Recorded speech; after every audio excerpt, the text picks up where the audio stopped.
كان دوار إغرم من تساف مشهور بواحد الحاجة خايبة، كلشي كيهضر على المرأة الصحارة اللي ساكنة في الغابة اللي كيعيطوا ليها لالا عيشة.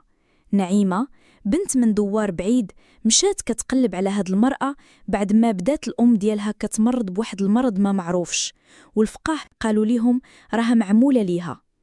مشات بوحدها ودازت من الغابة حتى وصلت الكوخ ديال لالا عيشة. في وسط الدخان والأعشاب اليابسة كانت لالا عيشة كتسنى، ما كانتش مفاجأة، بحال إلا كانت عارفة غادي تجي. بغيت نفك السحر على الأم ديالي، قالت نعيمة وعينيها عامرين بالدموع. لالا عيشة شفتها بنظرة عميقة وقالت ليها راه كلشي عنده تمن، وخاصك تختاري، إما تفكي السحر وتخسري شي حاجة من روحك، ولا تبقاي تشوفي الأم ديالك كتدبال شوي بشوي. هنا نعيمة بقات ساكتة، ولكن في القلب ديالها كانت خدات القرار. أنا مستعدة، جاوبات.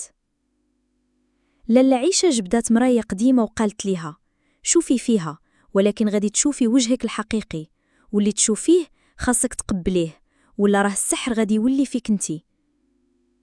نعيمة شدات النفس وشافت في المراية، وشفات شي حاجة عمرها ما تخيلت تشوفها. ومن داك النهار رجعات الأم ديالها بخير، ولكن الناس بداو كيهضروا، كيقولوا نعيمة رجعات كتقرا في العين وكتعرف الأمور قبل ما توقع. وقليل اللي مازال كيتسائل، واش السحر تبدل من الأم للبنت، ولا نعيمة خدات مكان لالا عيشة؟